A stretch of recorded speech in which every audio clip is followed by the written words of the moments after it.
আসসালামু আলাইকুম বন্ধুরা, সবাই কেমন আছো? আশা করি অনেক ভালো আছো। আমিও তোমাদের দোয়ায় ও ভালোবাসায় অনেক ভালো আছি। আজ আমি বানাবো পোয়া পিঠা। মাকে ছোটোবেলা বানাতে দেখেছি। এটাকে পোয়া পিঠাও বলে, আবার অনেকে তেলের পিঠাও বলে, যে নামে ডাকে। তো পিঠাটা বানাতে আমার যা যা লাগবে, কিছুটা পরিমাপ গরম পানি লাগবে। গরম পানিতে আমি চাইলের গুঁড়ো দিয়ে দেবো। অল্প অল্প করে চাইলের গুঁড়ো দিয়ে দেব।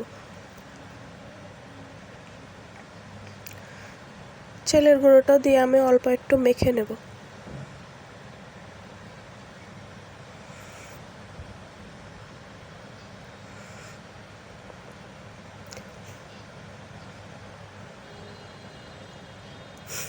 মেখে নেওয়া হয়ে গেলে আমি ব্যাটারটাকে 30 মিনিটের জন্য রেস্টে রেখে দেবো।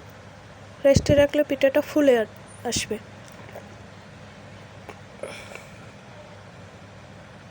তিরিশ মিনিট পর আমি আবারও একটু মেখে নেব।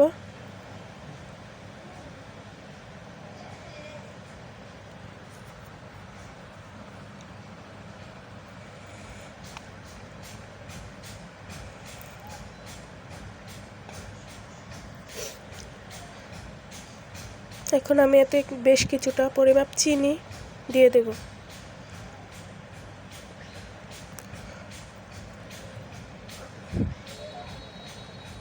স্বাদ মতো দিয়ে দেব লবণ, দিয়ে আর একটু মেখে নেব। মেখে নিয়ে চিনি থেকে যে পানিটা ছাড়বে সেটাতে যদি ব্যাটারটা হয়ে যায় তাহলে হবে, নয় তার একটু পানি দিয়ে দেবো। দেখো চিনির পানিতেই ব্যাটারটা হয়ে গেছে, আমি আর পানি অ্যাড করব না।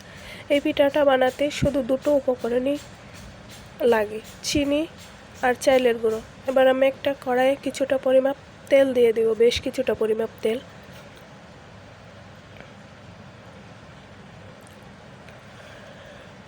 তেলটা দিয়ে আমি তেলটা খুব ভালো করে গরম করে নেব। গরম হয়ে গেলে দিয়ে দেবো একটা চামচ দিয়ে ব্যাটারটা অল্প করে।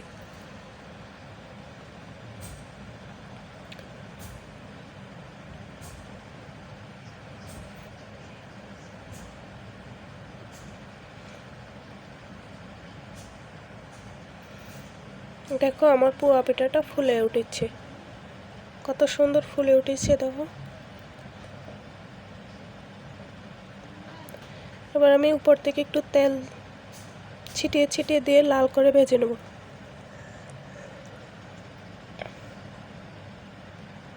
হয়ে গেল আমার পোয়া পিঠা।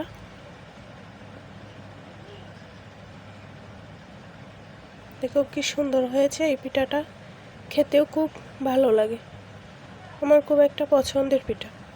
ট্রাই করতে পারো তোমরা। ধন্যবাদ।